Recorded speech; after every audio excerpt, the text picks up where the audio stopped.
Okay. Right, well, I'd like to welcome everybody to this this session where we're going to be looking at some aspects of healthcare, particularly acute services. And I can perhaps start by introducing myself. My name's Nick Pennell. I work, excuse me, I work with Plymouth Health Watch, and Health Watch are very pleased to be asked to chair these sessions. As you probably know, Health Watch is the consumer champion for health and social care, and one of our main objectives is to make sure there's full and appropriate public engagement and consultation in the development of healthcare. So we're very pleased to be here and very pleased to welcome you to this this session.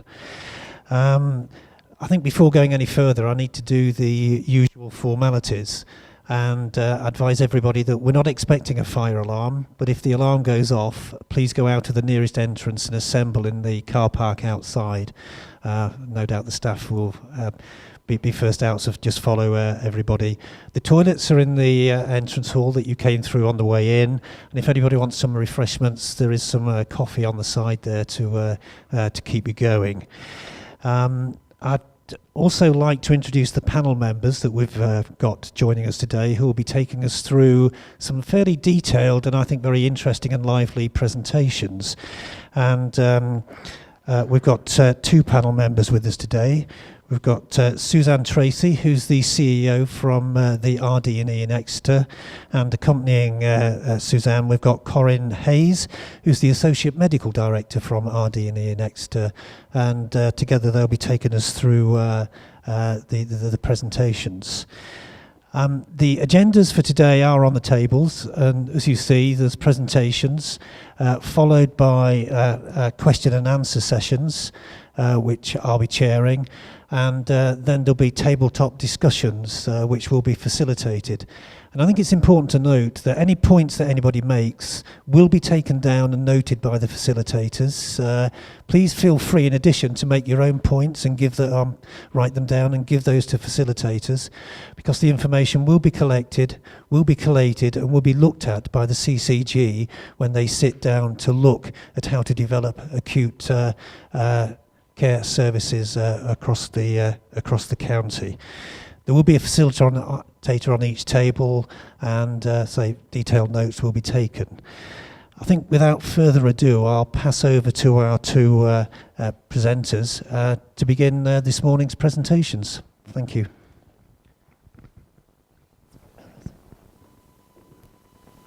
Oh, bright lights.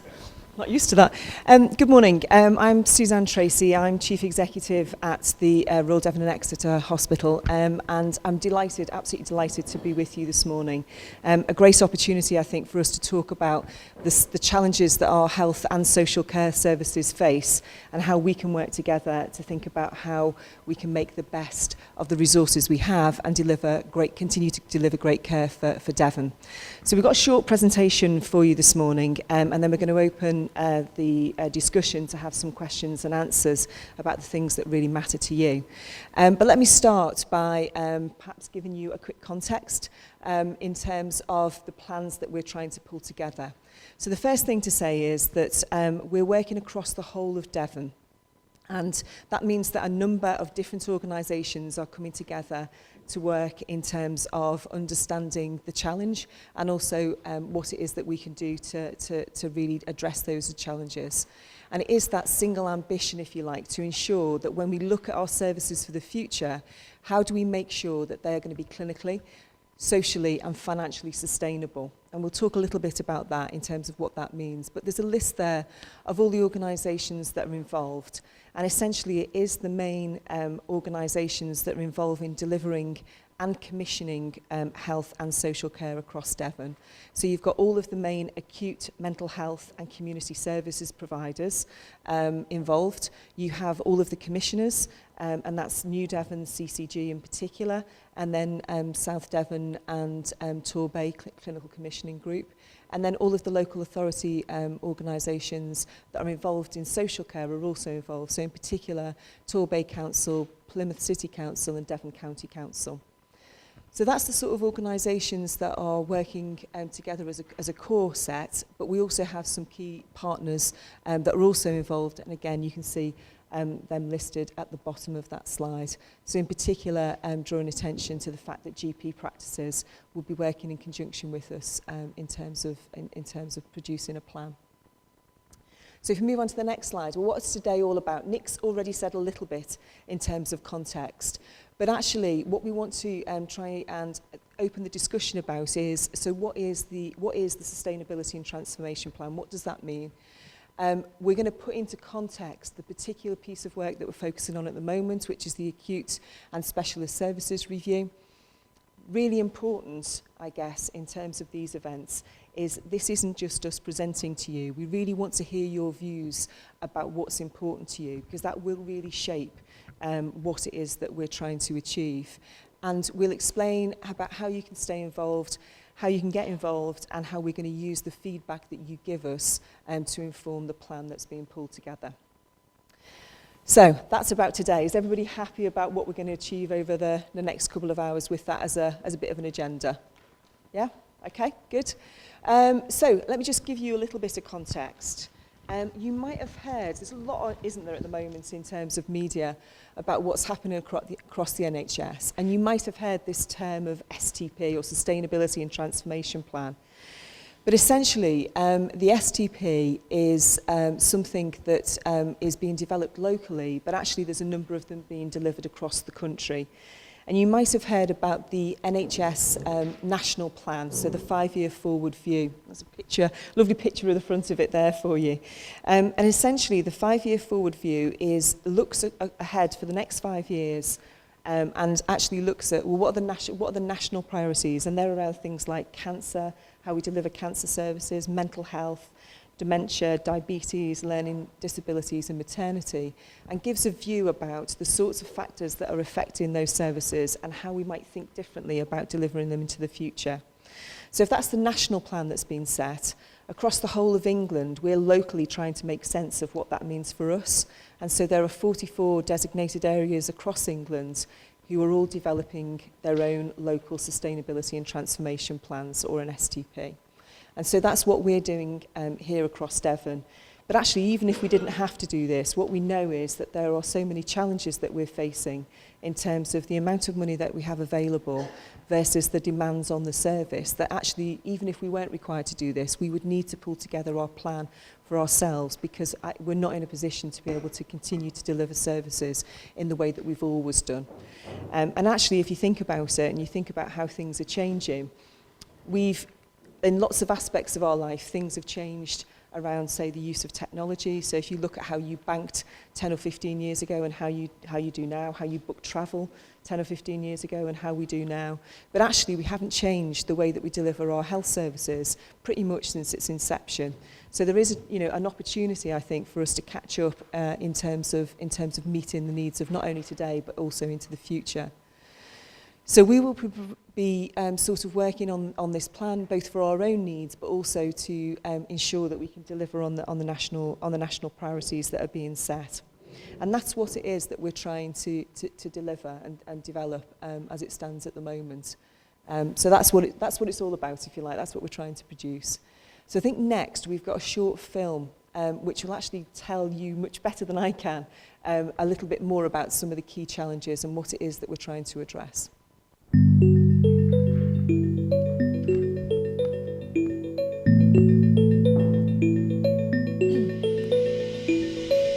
There is already much to be proud of about health and social care services in Devon. Staff work hard to provide good care, local people are relatively healthy compared with other parts of the country, and local organisations already work together to meet the needs of local people. However, services are not keeping pace with the changing needs of local people, and it is becoming increasingly difficult to make sure that local people have access to consistently high quality care that is affordable and sustainable. There are a number of reasons for this. People in North, East and West Devon are living longer, with increasingly more complex care needs that require more support from health and social care services. Some people have more health and social care needs than others. 40% of local people use almost 80% of health and social care. There are almost 400,000 local people, including 18,000 children, living with a chronic condition, and their needs are complex. Around 150,000 people have a mental illness. Doing nothing is neither affordable nor clinically sustainable. We will be more than £550 million in the red by 2021 if nothing changes. Although there have been some local successes in changing the way services are delivered, there are many challenges facing health and social care in Devon.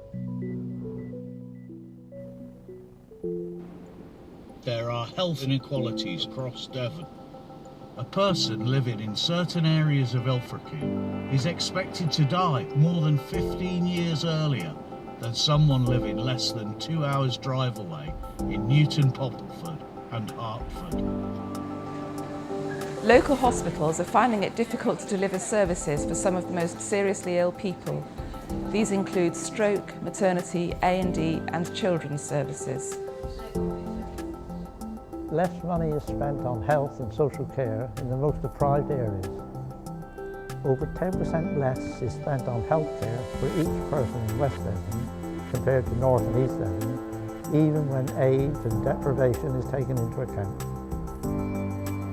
There are too many people in hospital beds who don't need to be there. The longer people stay in hospital, the more likely they are to get complications. It is also expensive to keep someone in hospital when they don't need to be there. The main reasons for delay are people waiting for health or social care in the community. Care needs to be more person-centred and coordinated, especially for people with more than one long-term condition. People do not get enough support to be independent and are going into hospital when this could be prevented. This is particularly important for end-of-life care, where most people would prefer to die at home, but only a quarter are able to do so. This is also true for children. There are high levels of demand for child and adolescent mental health services, and there are still far too many children in care or in highly specialist placements, often many miles from home. Services could be run more efficiently across Devon. Tens of millions of pounds is being spent on areas where staff may be able to provide the same quality of services but more efficiently. Too much money is being spent on temporary or agency staff in hospitals. Around 95,000 people with a long-term condition also have a mental illness. These people consume a large proportion of the health and social care budget but still achieve poor outcomes. They're also more likely to die earlier in life compared to people without a mental illness. There are difficulties with recruiting and retaining staff at all levels, making it hard to provide comprehensive and high quality services. Many staff are due to retire in the next 10 years, and local organisations already have high levels of vacancies and staff turnover in many areas.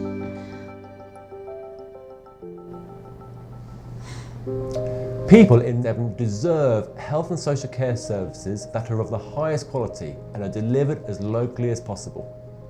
Local people should be supported to take responsibility for their own health as much as possible.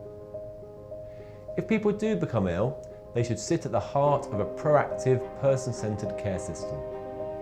Achieving this kind of transformation with the funding that is available is not an easy task. But by working together, the NHS and social services with other public, private and voluntary sector providers of care can get the best possible outcomes for local people.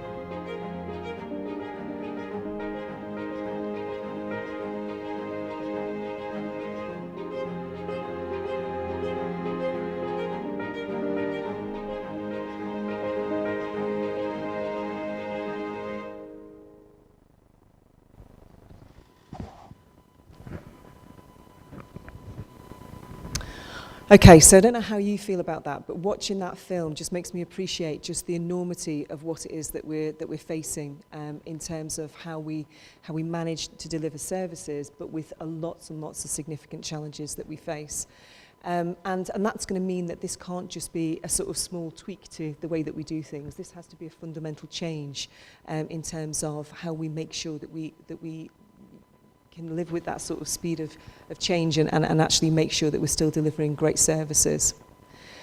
So in terms of the plan that we need to pull together, we've recognised that there's probably 3 areas that we need to focus on, and we need to make sure that we balance them equally in terms of thinking about how we're going to change our services. First and foremost, we need to make sure that we're focusing on health and well-being. And in the video, you saw the sort of the outline of the case for change included really a real increase in terms of demand, and that's because people are living for longer, and they're living with more complex things, the matter with them, and therefore we've got a growing population, we've got people living older, and we've got really complex things that people are surviving with.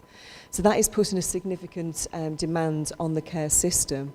And if we then look across the whole of Devon, the video outlined that actually we have got health inequalities, quite stark health inequalities. People living 15 years younger in some parts of our county to others, and that can't be right, can it, in terms of how we deliver against things. So first and foremost, how do we keep improving health and well-being first and foremost in our minds? But alongside that, we want to ensure that any of the services that are being delivered continue to be safe and high quality. And what we know is that at the moment there is probably some variability in terms of how services are delivered across the whole of Devon. We talked a little bit in the video about mental health. We see, we have good mental health services, but actually they're not joined together with physical health, so that we're actually focusing services for individuals as individual people. And so how do we join up our mental health and physical health services better? And this concept of the best bed is your own bed. We talked about, coming into hospital. And of course, if people really need to be in a hospital bed, the hospital beds will be available for them. But actually what we know in terms of talking to people and talking to communities is that people want to come into hospital for shorter time as possible and to be able to get back to their own beds as quickly as possible. And that's the best place for us all to be. So how do we ensure that we can make that happen? But alongside that, we need to make sure that we can do all of those things whilst ensuring that we can live within the amount of resources that are available to us. And again, in the video, we highlighted that if we do nothing, because of the rise in demand, our money is pretty much going to stay the same over the next 5 years. If we do nothing, the gap between the amount of money that we have available and the demands of people in the system, if we carry on delivering services in the same way that we've always done, is humongous. It's 557 million over that 5-year period. And that will have a huge impact in terms of the services that we can deliver. And we also know that we spend money in different ways across Devon, and we need to make sure that we're spending it equally, partly to deliver against health inequalities and make sure that people have got the same outcomes, but actually to ensure that we've got that fair share across the whole of Devon. And so those 3 things, if you like, will be equal. They'll be almost like 3 points of a triangle that we'll be trying to balance at all times when we think about this plan. So, in terms of the work that we've done so far, we've recognised what the case for change is, and that's the video that you've just seen. And we've identified that there are probably 7 areas that we need to prioritise in terms of our work. And I'll just run through them. There's a little circle there, I don't know if you can see it in the background. But if I start at the top around prevention and promoting health, we are clear that actually people want to take more active roles in their own health and well-being. How can we prevent ill health to start off with? Because actually if we help keep people well in the first place, then actually that's less of a burden in terms of health and social care services. So if we can prevent ill health and keep people well to start off with, then when illness strikes, then making sure that we can support people to be as independent as possible. Moving round to integrated care then, as a second priority, we want to reduce the reliance on hospital beds and help people in the first case avoid coming into hospital, but actually when people do have to come into hospital, to make sure they stay with us only as long as necessary to cure that particular need that they have and to ensure that they can get back home again as quickly as possible. And also within this, to ensure that we have got fairly fragmented services at the moment, so anybody who's trying to use health and social care will know it's really difficult to join things up sometimes. So how can we do that and make sure that we've got a really joined up integrated service? A priority around primary care, and this is about making sure that we have high quality, sustainable model of primary care, so particularly working with our GP colleagues to ensure that we have that consistency across the patch. I've already mentioned mental health and making sure that that's being joined up with physical health, and then moving round to acute services, acute hospital and specialised services, again making sure that they are safe, effective and affordable. And I think in particular drawing the attention there to the issue that we have around staffing. So what we know is even if we had all of the money that we could possibly have, we haven't got enough staff, we haven't got enough doctors, we haven't got enough nurses to be able to cope with the demand that is being placed on our services. So how do we make best use of those staff to deliver the best care that we can? Importantly, making sure that we are making the best use of resources, so productivity-wise, making sure that we're getting every single value out of each of the pounds that we have, and making sure that we're eradicating waste wherever possible. And then lastly, making sure that we have a real focus on children, young people and families. So they're the sort of 7 priority areas, but actually the one that we've been circled today is around acute hospital and specialised services, and this is one of the first areas that we want to start exploring. So I'm going to hand across now to Corinne, who's already been announced as one of our Associate Medical Directors, and she's going to take you through the detail, if you like, around this particular area. Oh, it is a bright light. Thank you, Suzanne. The next slide. Just to give you a little bit of background on myself, my clinical role is I'm a paediatrician at the RD&E. I've worked in Devon for 20 years.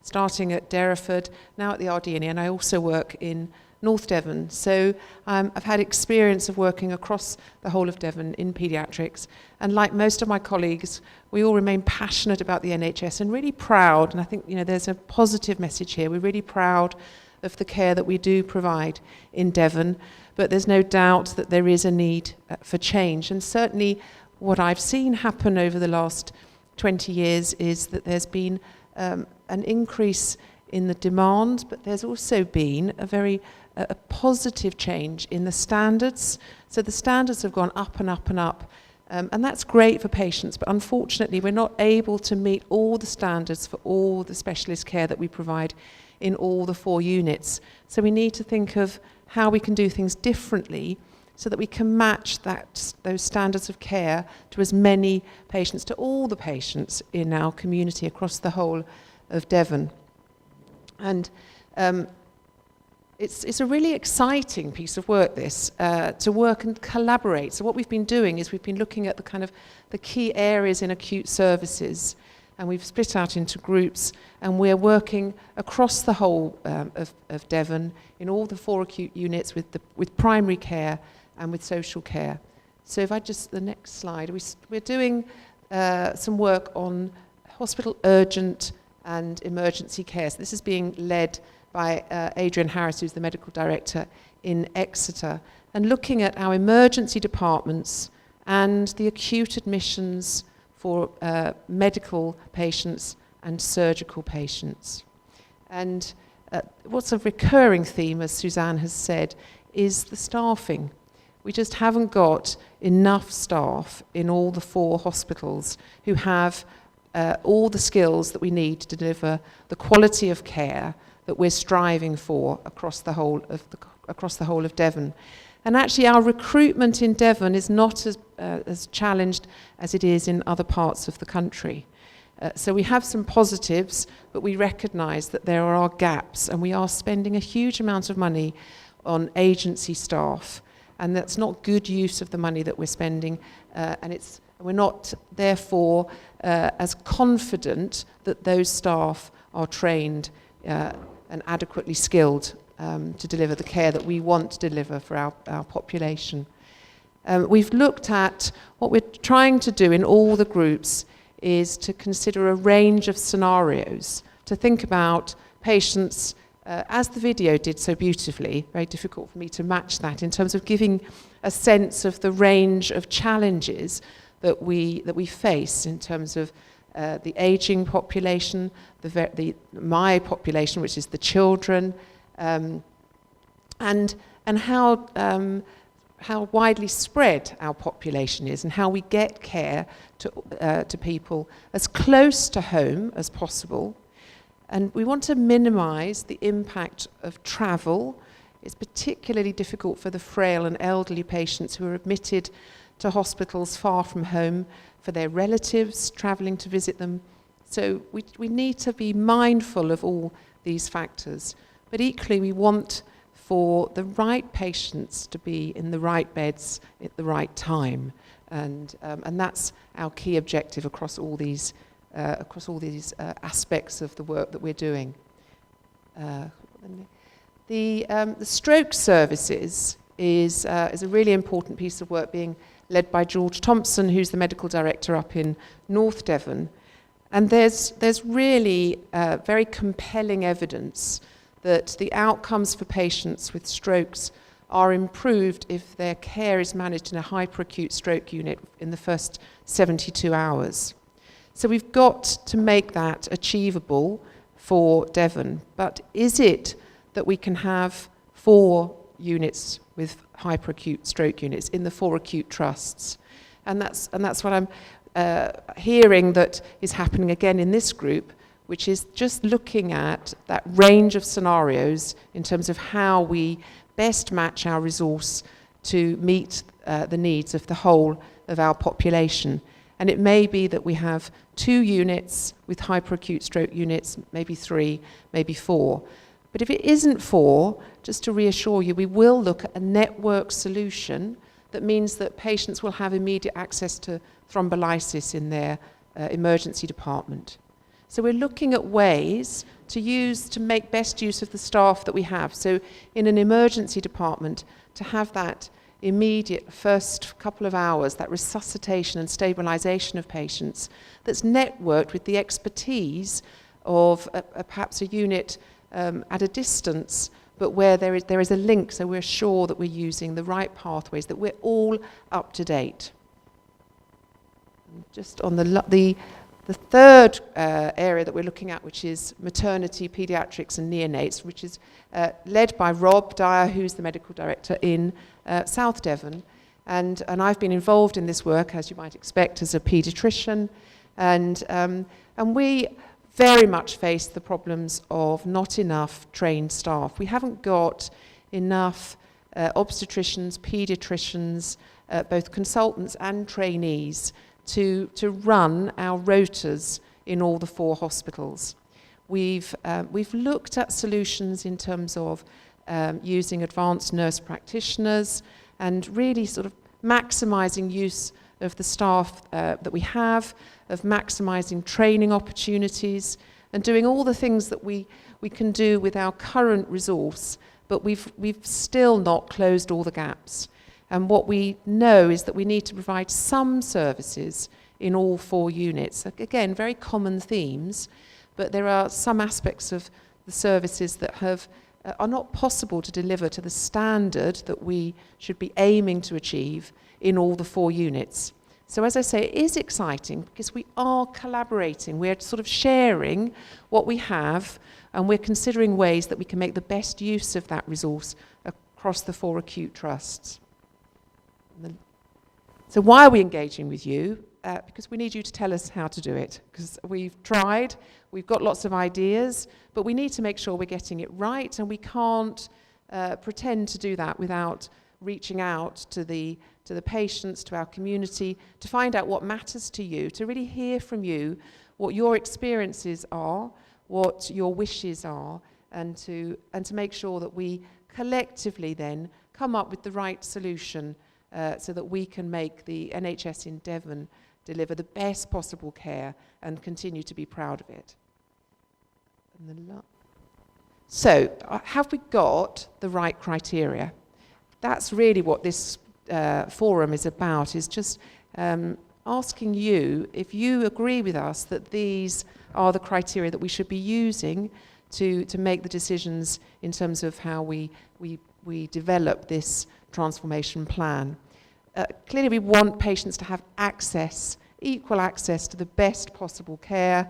We need to make sure that we've got safe care in all the units, and it's sustainable. The staff training is in place, that we've got resilience in terms of our staffing, that we're making the best use of the finances that we have, and that we're actually giving patients a choice in what they want from their healthcare. We imagine that patients don't want to be in hospital. Sometimes it is a good place to be, and that's what we need to get right. We need to have patients in hospital when they need to be in hospital, but we need to get them home as quickly as possible. There's a really staggering statistic that if you spend 10 days in hospital as an elderly person, you age 10 years in terms of your muscle wasting. So we know the right thing in terms of improving the health of our community is to not have the wrong patients in the hospital beds. So there's lots of things that we can do to make some really positive change to what we're currently doing.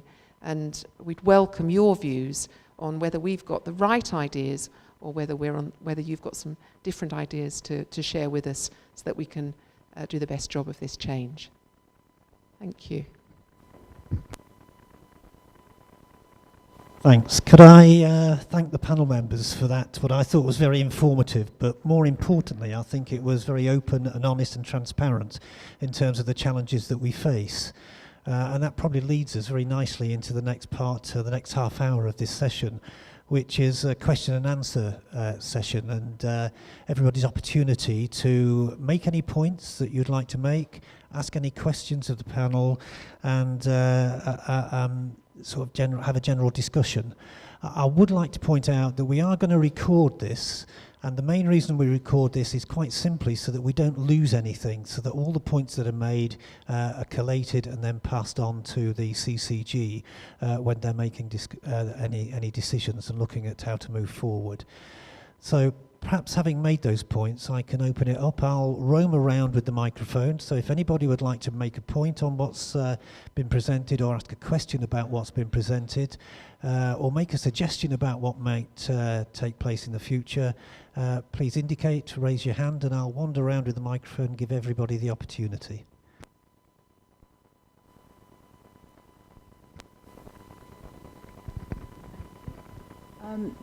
Care in the community is all very well, and I would agree that most people would like to be nursed at home.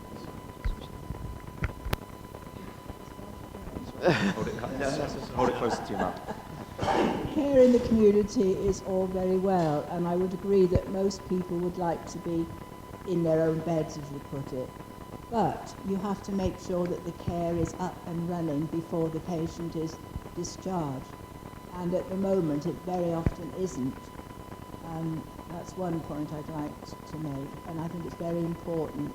The other point is, if you're in hospital, you've got 24-hour care. Who's going to come during the night if you need your position changed or your heels are sore? Little things like that. Nobody at the moment.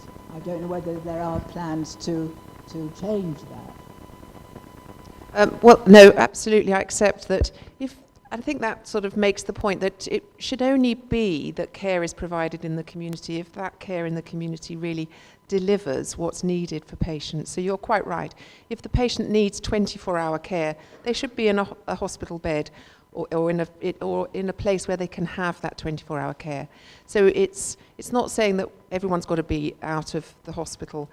We do want there, and there's a lot of work that's going on at the moment looking at enhancing the care in the community and moving the expertise out into the community closer to home, and having the sort of the whole team around the patient in terms of the therapists, so the doctor, the nurses, the physio, OT, and so on. So for some patients it won't work, but for many, many patients it will be better care at home, and so there's a lot of work currently in developing that, so we get it right.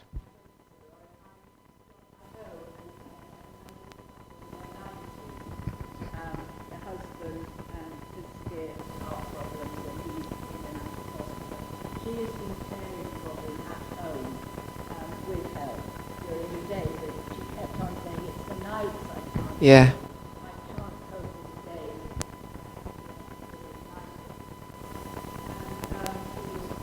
In hospital,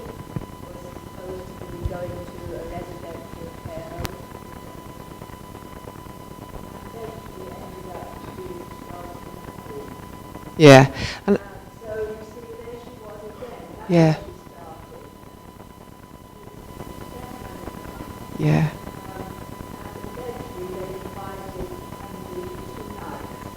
I think, yeah, and I think that those sorts of case stories are so compelling in that it's not just the patient, but it's the carers as well who we need to think about, which is why the kind of integration of health and social care is so important.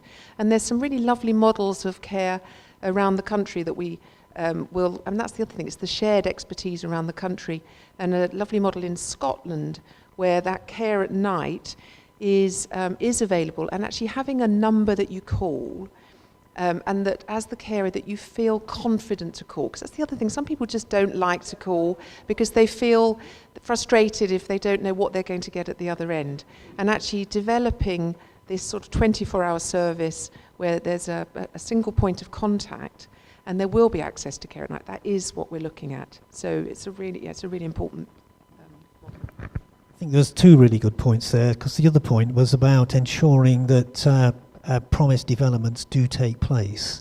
And I know that's a recurring theme that we hear at Healthwatch. So would you perhaps comment that's a on fair that? point. I was just going to come back actually on that very point, Nick, so thank you. And I think the important thing to recognise there is that if we don't get the alternatives in place, all we're doing is perpetuating the problem we've got at the moment. So if we don't get the care properly established in the community, or people getting the proper support, then actually what will happen is what's happening now, which is people invariably are coming into hospital because that's the the place that's open 24/7, that people recognise that they know they're going to be safe. And so it's beholden on all of us to get it right, because actually all we'll do is perpetuate the current situation if we don't. So we recognise, we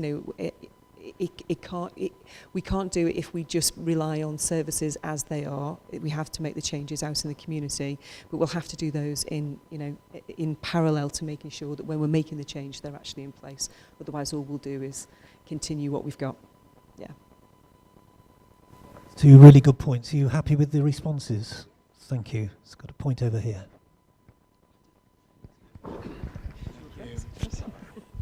I think we're all conscious that probably this SDP in the form you're suggesting it'll be delivered in is going to happen.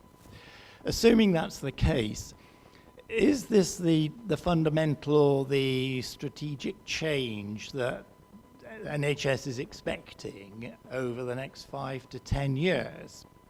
Now, in terms of financial constraints, obviously the changing model will meet perhaps some of the savings you need to make and achieve those objectives over the next 5 years. But what is the scenario for the next 5 to 10 years? If this model is delivered, is that the substantial change that was expected in the NHS? And what is the position going to be like in 5 or 10 years' time when you've delivered this model?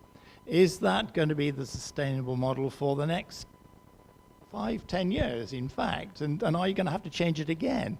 I'm conscious that as the aging population increases, they will need hospital beds in 5 or 10 years' time, having delayed, if you like, their admission to hospital now because you're going to put social care in place. But then are the beds going to be available to them in 5 to 10 years' time? Will the beds have gone? And will we ever retrieve them? And in any case, in 5 to 10 years' time, if we don't train the doctors and nurses we need, are they going to be there in any case to deliver a health service in 5 years' time? So, I mean, what about Brexit?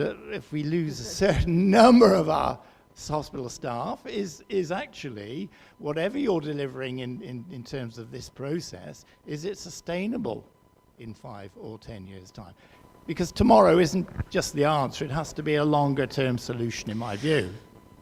So I think that's an excellent point to make. The reality is we don't know is the straight answer, because we are dealing with something that's almost so big that all we can do is make a really good plan for the next 5 years, and to keep on keeping an eye on what that means, what are we delivering services, and to keep on changing it as we need to.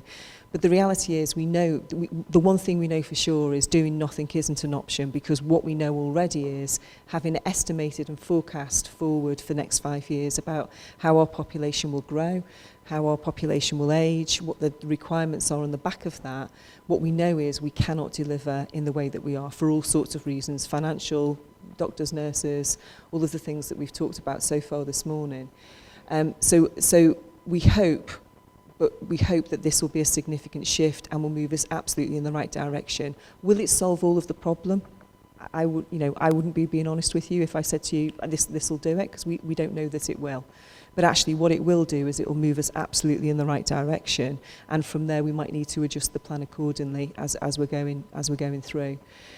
What we will absolutely do, though, is keep on focused on what's the needs of our population. So as we go through, the next 2 years, 3 years, 4 years, we'll still be doing that forward look to say, so what's our population? What's the size of it? What's the needs of that population? How do we make sure it's best met? And we need to run all of that parallel with making sure that we are training sufficient doctors and nurses. But actually, there might just be not enough going through. And you raised a really important point about Brexit. Nobody yet knows what the implications of that could be.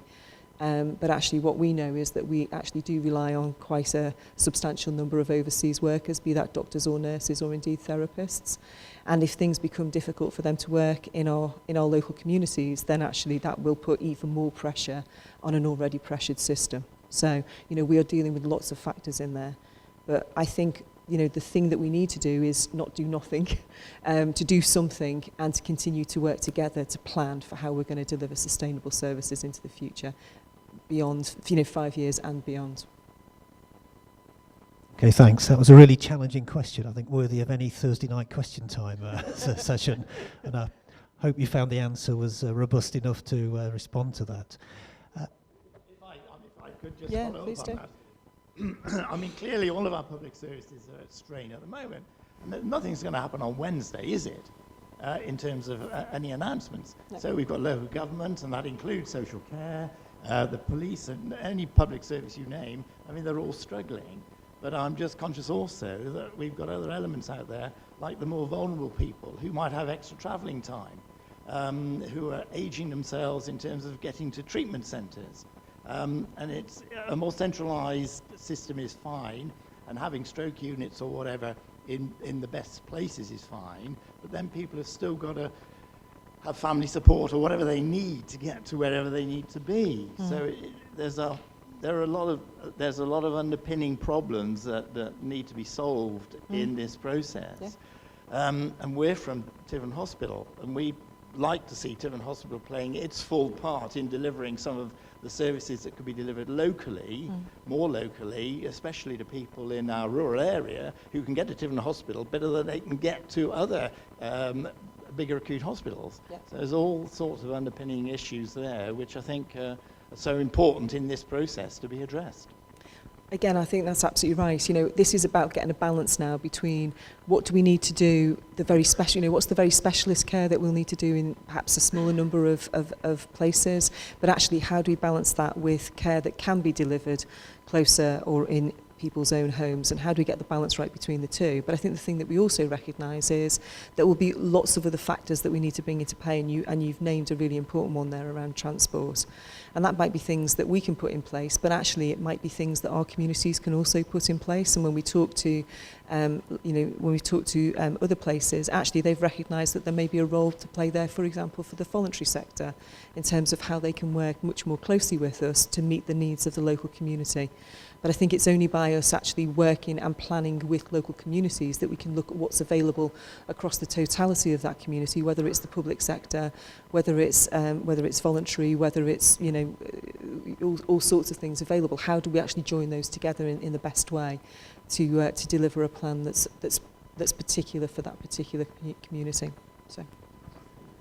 I was just going to say about Tiverton being a real opportunity in terms of being really well placed for us to do some of that collaborative work across the patch, particularly between Exeter and North Devon. And we're already looking in my division at cancer services, at having chemotherapy delivered in Tiverton, and many services that we can take into the local hospitals so that we will address that issue of travel time and so on, which is so pertinent in Devon. Okay, thanks. Some really good points there. And there's a hand raised over here, so let me move over with the microphone. Thank you. You mentioned in your opening remarks community care, importance of social care is part of it, but it's not actually mentioned as one of the 7 priority areas, and I wonder, that seems to be a huge omission, really. Secondly, there's no indication, you talk about 550 million in deficit potentially. How are you actually going to address that in the process? And thirdly, a lot of concern amongst general public, I think, as we've got a growing an elderly population, and yet we're cutting back hospital beds. I mean, Tiverton's fine, we're very pleased about that. But how do we resolve that problem? What's going to happen to those beds if they go? Already we're putting mentally ill people in police cells rather than dealing with them properly through the system. There's so many questions out there which really need to be picked up in some way and pulled together. Thank you. Thanks. So first, I'll try and remember them in the right order. So in terms of the link with social care, that is a really crucial part of this. And if it's not clear enough in the slides that we've presented this morning, then we probably need to make some changes, because there's an equal emphasis, if you like, between health and social care. What we know is if we don't get that right, actually we're missing a big opportunity. And so I think particularly on the priority for integrated care, that's probably where we'll see the social care piece really picked up, but actually it underpins all of the priorities we've got in terms of how do we work across both. And that is a real focus for us. I think your second question was around the deficit and how we're going to address it. So just in terms of a piece on that, just to try and get a bit better understanding, the 550 million that's been identified is actually the shortfall between the money that is available now and and what will be needed over 5 years to meet the demands of our population. So we're not in deficit at this point by 550 million. We're in deficit to the tune of probably about 86 million by the end of this year across the whole of Devon, across all organisations. So we will partly have to address that deficit, the real deficit that exists today, and we've been doing that over the last couple of years, so we have actually made inroads already.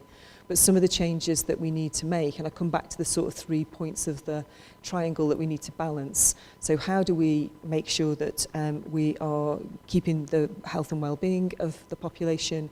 How are we making sure that services are safe and effective, but how are we also making them cost effective? So that will be about how do we do different things that are actually, maybe more cost effective than the way that we're delivering services at the moment. So what we know is, to keep somebody in a hospital, that bed, for example, will cost us £300-400 a day. What could we do better with that £300 or £400 a day, which enables us to get people closer to home, and therefore maybe reduce the overall cost of that? So that will be part of the plan that we have to pull together. And then your third point was about, about the hospital beds, yeah.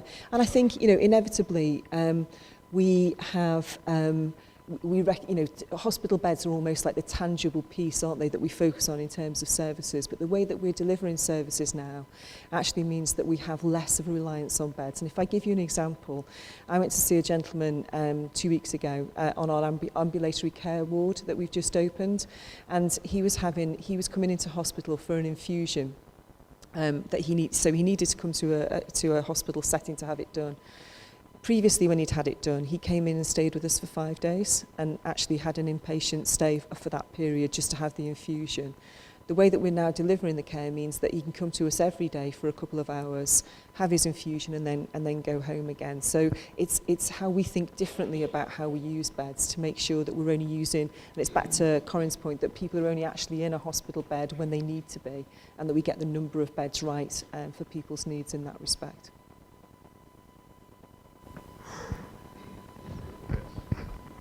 Sorry, the beds which are being removed are hospital beds, and mental health. So I was trying to make a connection with there, and police cells and that sort of thing.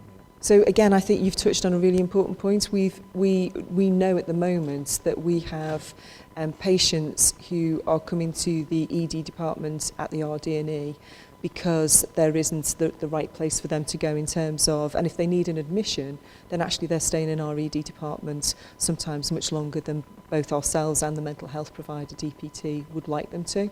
And that is partly because there may be insufficient beds within the system for mental health. That may be one of the consequences of the plan, that we say actually we need to put more provision into mental health. We think we're probably not spending enough on mental health at the moment. But actually, if we spend more on mental health, we've got to spend less in other areas. So how do we get that balance right in terms of physical and mental illness to make sure that we're delivering the best care? I, as a paediatrician, will think obviously mostly about children, and in terms of the mental health links, the children's tier 4 beds, they're called, so the inpatient beds for children with mental health have been reduced, and we've got more children in the community, but with investment in what's called an assertive outreach team. And that's been really effective, but actually the big gap is in the link with social care. So there's a number, and growing number, of emotionally distressed youngsters who are coming into hospital, and it's so much the wrong, it's just the wrong place for them to be, and it's the wrong place, it's the wrong environment for the children that they're alongside. So we know that there's many examples where being in hospital is just not right. It's not right for the patient or for the rest of the ward, and that's what we need to do with this, is to make sure that all our services are joined up and meeting the needs of our community. And I'm sure that would be the same in adult mental health. It's what I see and I'm close to is the work that we're doing in linking up with our mental health service and our social care service to try and get the right solutions and do some preventative work as well, so that we go back into schools, and we really are doing some good engagement with schools, so that it's actually just embedded in society, that we think about mental health from the very word go, and improve outcomes. So that's, again, it's a really exciting piece of work. So hopefully it fits to the, is this a 5-year solution? Well, hopefully it's a 20, 30 year. It's the next generation that we're planning for, if we get it right now. Good points. Are you happy? Thanks. I think from a Health Watch point of view, there's some issues about ensuring that points raised here are drawn to the attention of the other work streams as well. There's some very good points about mental health, so we can that's obviously not our field, but it's take those on board as well. But clearly we link, yeah. Any other points that anybody would like to raise? Here we go. So many, I don't know where to begin, really. But, one at a time. Just a few things. One is mental health. I am all for putting more help into schools, having got a daughter who works in mental health in a school, which seems to be working absolutely brilliantly. It means that the children have the option of going to her, and she liaises with parents. It's a super model in a big comprehensive school. Secondly, can I endorse what the lady said over there, having been involved with looking after the elderly for a number of years, and working in a rural GP practice all my life. I feel I'm very aware of what is needed, and I really believe that if there was help at night, it would make a huge, huge difference. Having had a 95-year-old mother-in-law, and having had my husband, yes, she received care 4 times a day, but then during the night, she's stuck on the loo, she's in a mess, and he has to drive 9 miles down the road and actually clean her up and put her back to bed, because there is nothing else. Or if we were on holiday, she ended up being carted into hospital. And I'm sure you're well aware of all of this. I just wanted to emphasize that there are things at the bottom, let alone shortage of GPs and doctors and everybody else. If we could just concentrate on putting some more in at the bottom, it might help at the top. Thank you. Yeah, I mean, I think the most vulnerable time for all of us when we're ill is at night. And I think that is a recurring theme that we need to, that's a really good point, that we need to take back and make sure that we are doing everything we can to address that. From when we were looking after my mother-in-law, I'm still experiencing the same thing with some elderly people I regularly visit. And so nothing has changed. But it is a really key point, isn't it? Because often it's those simple things that we have to get right, otherwise the whole thing just falls down. So I think you're absolutely right. Care in the community at night is something we've got to get right if this is going to work effectively. Yeah. Okay, thanks. A real recurring theme there, I think. So there's clearly one for the CCG to take on board. Can I ask if there's any other points, queries, or anybody would like to raise? Got time for a couple more, perhaps, before we move on to the next session. No? If not, there's a theme that crops up with Health Watch queries quite a lot, and that is, to what extent is this exercise driven by financial issues as opposed to developing better systems of care for the people who need it? So it's a bit of a vicious circle, isn't it? Because if we haven't got the right amount of resource, and we haven't into the future, and let's be clear, even if we did have more money in the system, we've still got the problem of getting the staff to deliver the service. So that's an equal problem that we're facing. But even if that was sorted, there are still changes. We need to keep pace with how the rest of our lives have moved on. We need to keep pace in terms of how we're delivering health. But I think and Corinne's already said it earlier this morning, that this is a challenge, but at the same time it's an opportunity. If we had enough money, we'd probably continue to deliver things in the way that we have. But actually, the examples that certainly the two ladies have given today already indicate that we haven't got it right, because people are still struggling to operate within the system as we have it at the moment. So we know it's not right at the moment. We have got the challenges of the finances, we've got the challenges of the staffing.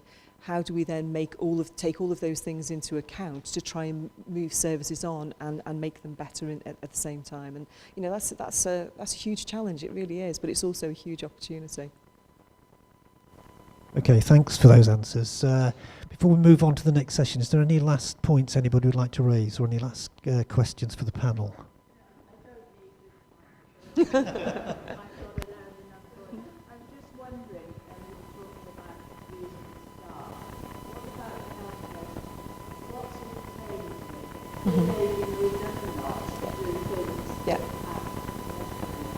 Yeah, absolutely. So we're looking at all sorts of options in that respect. So first and foremost, what we know is when we look in conjunction with social care, that actually what's really difficult to recruit people into is domiciliary care positions, and I think probably understandably, given the type of role and how people sort of view that as a job. If there are other alternatives, then they may think about doing something else instead. So we know that we've got some real shortages in terms of domiciliary care, and of course that's having a knock-on effect into them for how we can deliver services at home. But actually, if we can perhaps take a role as, and I'm just talking about the RD&E now, but if we can give people options that say, well, you may come in as a domiciliary care assistant, but actually if there is a career progression for you that sees you taking on more training, more responsibility and working your way up the path, then that might give people, that may be more attractive to individuals who are thinking possibly about going into health or social care as a career. So there may be something we can do in terms of how, if working together, we join up and actually give better career progression for people. But all of the time we're looking at that balance, aren't we, between what doctors do at the moment? Can we give that other roles in terms of registered nursing? So we already know we've got nurse consultants, we've got advanced practitioners. So there's all sorts of things that we're doing there. And then in the same token, what can we do that means that there are jobs that registered nurses do that we can give to healthcare assistants, for example. And we have just become one of the pilots for an associate nurse position. which again is about training people in a different way and giving different responsibilities. So we're constantly sort of trying to juggle that through to make the best of the skills and the experience we've got. Absolutely. Corinne, I don't know if there's anything you want to add to on that. Healthcare assistants are crucial to delivery of care. I mean, already we've done a lot of work. It's competency-based training, so that we know the right people are delivering the right care as well. They've got the skills that they need to deliver care. So it's not necessarily about the title. It's just people doing the right jobs. They're adequately trained, well supported, and as Suzanne says, giving people those opportunities. Because we want actually employment opportunities as well for our local people. Healthcare is not just patients, actually part of the health of our communities.